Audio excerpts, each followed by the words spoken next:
24 घंटे में ऐसा खतरा आएगा जो सब कुछ तबाह कर जाएगा। मोदी के शहर पर मंडराने लगा सबसे बड़ा खतरा।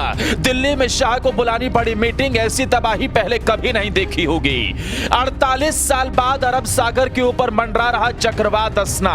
टेंशन में आया मौसम विभाग, रद्द हो जाएंगी ट्रेनें, थम जाएंगे गाड़ियों की पहिए, हजारों लोग घर छोड़ने को होंगे मजबूर। मोदी के शहर में बड़े खतरे का संकेत।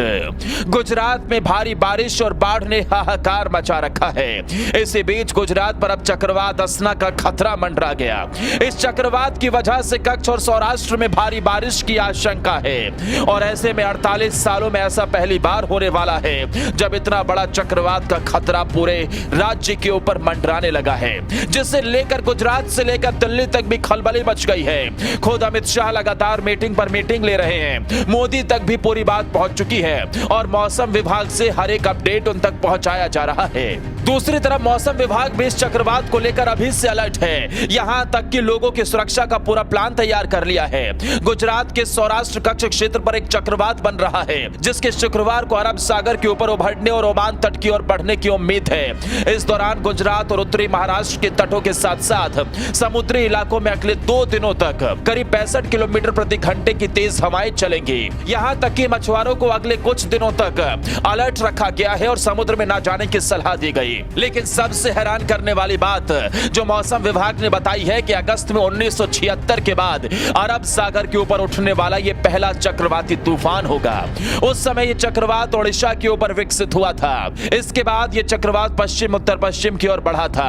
हालांकि यह चक्रवात उत्तर पश्चिम अरब सागर पर कमजोर हो गया था, लेकिन अब 48 साल बाद एक बार फिर से तूफान का खतरा मंडरा रहा है और चक्रवात के चलते गुजरात के कुछ इलाकों में भारी बारिश और तूफान देखने को मिल सकता है, जिसे लेकर मौसम विभाग ने अभी से ही अलर्ट जारी कर दिया है। इस चक्रवात की वजह से कोई खास खतरा ना मंडराए, इसे देखते हुए लगातार मीटिंग भी ली गई है। यहां तक कि आईएमडी के पूर्वानुमान के मुताबिक ही तैयारियां भी कर ली गई हैं। खास तौर पर मछुआरों को समुद्र में न जाने की सलाह दी गई है, क्योंकि इस दौरान करीब 65 किलोमीटर प्रति घंटे की रफ्तार से हवाएं चलती नजर आएंगी। मौसम विभाग की माने तो अरब सागर के ऊपर अगस्त के महीने में चक्रवाती तूफान का विकसित होना एक दुर्लभ गतिविधि है। ऐसा बहुत कम ही होता है। 1944 में भी अरब सागर में एक चक्रवात इसी समय बना था और उभरने के बाद काफी तेज हो गया था।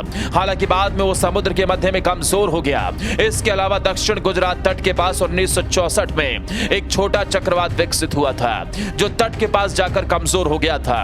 पिछले 132 सालों के दौरान बंगाल की खाड़ी के ऊपर अगस्त के महीने में कुल 28 ऐसे सिस्टम बने, लेकिन अरब सागर में ऐसे सिस्टम बेहद ही कम देखने को मिले और इसे ही देखकर 48 साल बाद जो चक्रवात आने वाला है उसे देखते हुए पूरी टीम अलर्ट हो गई है। आईएमडी ने बताया कि इस तूफान की सबसे असामान्य बात यह है कि कई दिनों से इसकी तीव्रता में कोई कमी नहीं आई है, यानी कि इसकी रफ्तार लगातार बनी हुई है। इस वजह से सौराष्ट्र और कच्छ पर गहरा दबाव बन रहा है और इसी वजह से इलाके में भारी बारिश हो सकती है। अगर बारिश का ऐसे ही सिलसिला इस इलाके में जारी रहा तो कहीं ना कहीं वहां एनडीआरएफ एसडीआरएफ की टीम को भी उतारना पड़ेगा, क्योंकि इस वक्त जो हालात वहां पर बन रहे हैं उसे देखते हुए लोगों को अब सुरक्षित स्थानों पर भी जाने के लिए कहा जा रहा है। अगर ये चक्रवात तबाही मचाता है तो यह आसपास के इलाकों के लिए भी खतरा हो सकता है।